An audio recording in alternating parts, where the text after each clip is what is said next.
Welcome back. Part 2 of the unmolding for today. And these are the ones that are probably gonna risk the nail foolery. But let me start with this one because I'm just curious as to how it came out. I'm trying some different things with the swirls for the girls. Ooh, and it's looking like it might have worked with some colors better than others. Yeah, it definitely didn't work with all the colors I needed it to work with. All right, so I'm gonna do a remake and we're gonna try something else. But I like this a lot though. Like, I like this a lot. So definitely going on the table. Let me see what this looks like. I realized I didn't have any. I don't know where. I know I did a white one. Did I put it in my junk mold bin thing? I have a mold that I'm using for like mold. Oh, this is pretty. That I'm using for like all the pieces that are damaged that either I can't salvage or I'm not gonna bother salvaging. So it's just gonna be, it's a bigger mold, it's deep, so I mean the resin is still gonna be used as save on resin and whatever, so it's not a waste. But this Gorgina, I love it. Listen, that white that I bought, that white, do what it's supposed to do, girl. But I even like this, like on the side here, that was intentional. This was a surprise. Look at that. It looks like a little. Anyways, this is gorgeous. Cute little Palo Santo holder. These have been doing quite well. Oh, this is the other one that I'm curious about.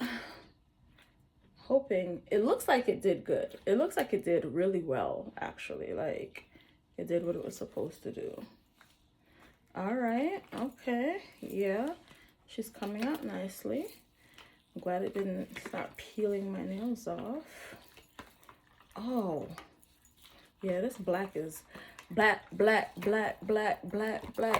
black. Oh, that girl look good. Okay, so we got a couple white flecks as you get closer to the rim, but I'm okay with that. I personally am okay with that. This looks gorgeous. I'm in love, like utterly and truly. I thought it was gonna look real black and white, but it looks really good, really good. And we're gonna add a little pearl in there, so I'm gonna add that at the end of the video so you can see that a pearl is going there. And this is going to be an incense holder slash trinket dish. This is a custom request. This black looks so good. Oh my gosh, I can't see through it. I think that's what it is, because I can't see through it at all. So it's just dense black on like the silvery one, which I'm not opposed to. But I love this. Oh, I love this. And see how it's shiny? Yeah, because of what I did with the other one. But I know my flaws. I know what I did wrong, so that's what matters. And I'm gonna sit down for this one because this was an experiment in itself for real. So yeah. Apparently the timing on this is perfect, which wasn't intentional, but you know, when you're in alignment, spirit guides you without you knowing what's going on. And that's why you have to listen to the voices in your head. All right, but this is that. It's a nice little cross. And then we have the base. Ooh. Okay, and that's that. This goes here. Badam. Blackout. I really like this. I don't like that it's kind of wobbly. There. Ooh, oh. That's why it was wobbly. It's supposed to go this way. Yes. But yeah. See, this is a cross that I made. I really love the swirls. Like, I'm gonna do some more swirl situations because I really like this, like a lot. And of course, when you put it down, it's not gonna be doing all that wobbling. See? Bueno. I'm obsessed. I'm so amazing. So amazing. I don't know what colors I want to do now. This looks so nice. I'm gonna send a picture to my mama. Anyways, we got this shell that will be an incense holder / trinket dish request situation. I low-key want to put her zodiac in there, but maybe for something else, because this is a shell and she's an earth sign, so kind of doesn't go, even though water and earth go well together. We have this card holder / phone stand. And then we have a, oh wait, were y'all pointing at this in the back? See, this one I can see through, so it's not dark enough. I need to, ooh. This is why my nails be popping off, because I be doing this. There we go.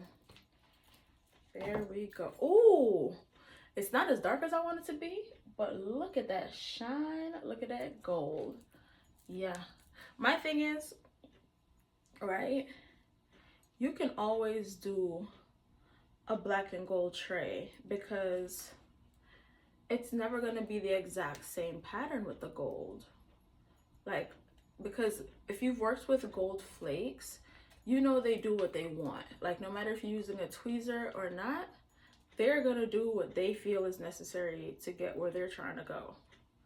My only issue with this is the gold flakes always make for more bubbles. Like, there's like tiny bubbles around it, and I think it's because it blocks the flow of air, obviously, from the resin, from the silicone to like the back where the air is. So like it's trying to get out and it tries to move off whatever, and it gets trapped because by the time, you know, it gets to the top, it's probably already cured, or it just ends up not getting its way up there. But I love, and I am very happy with everything in this unmolding. So for more unmoldings and more things pointless, subscribe, turn on your post notifications, follow, tell a friend, share, you know, leave comments, the things that people say you're supposed to do on these. Anyways, whether you got here on purpose or by fate, thank you so much for watching part 2 of this pointless unmolding. Bye.